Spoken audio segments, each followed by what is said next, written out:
Sure. I was living on the street, and they were trying really hard to figure out a way to get me housed. And I was having a hard time staying in places because I was street involved and I was addicted to drugs. So I was a bit volatile at times, kind of real down and out. And I wasn't able to fit into regular society. So they would place me in places, and then I would inevitably leave because I couldn't stay anywhere long enough. And they sent me away to this group home, and the enticement was that they had a summer camp. And I grew up going to camp, and I grew up sailing, and they told me that if I went there that I would get to do that. And I said, sign me up. You know, I think maybe I could have a break from living on the street.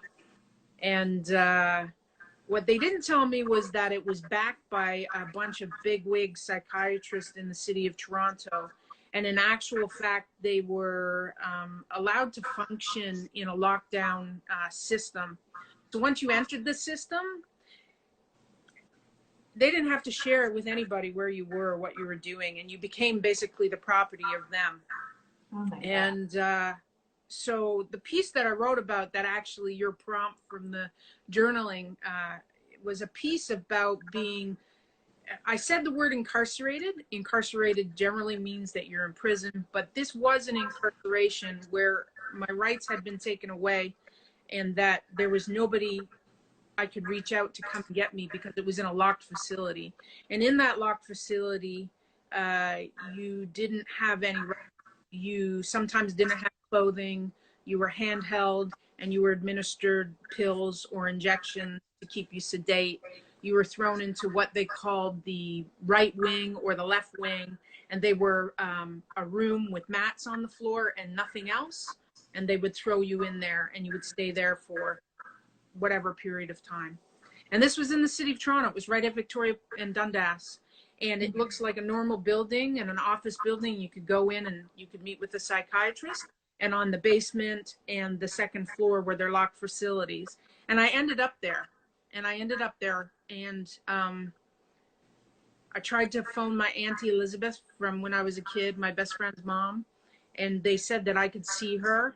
And on the day that I could see her, and I really needed to see her because I really needed her to get me out of there, they canceled her visit about 10 minutes before she was to arrive. And I was in this locked setting, and I actually assaulted 3 of their staff because I was so upset because she was my only lifeline. Yeah. And I had nobody else. I had no family coming for me. I had no neighbors looking for me. And I had managed to reach out to my Auntie Elizabeth, and she was coming to get me, and I was going to get saved, and I was going to get out. And they canceled that appointment. And that wound me a little extra time with injections in my butt and kept me sedate. And then it took me a while to figure out that I needed to behave in a way that they deemed that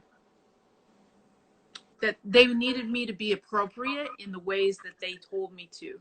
And that if I did anything outside of that, it would cause me to stay longer in this institution. And so what I did was I started to just repeat everything they needed to. And I took their drugs, and I let them talk to me in the way that they needed to talk to me. And I didn't resist, and I didn't fight.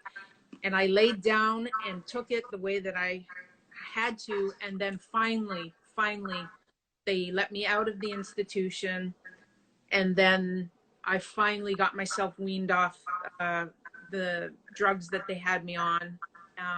And I was finally able to stitch my brain back together and think long enough and got myself out of that situation, and then started to kind of put my life back together.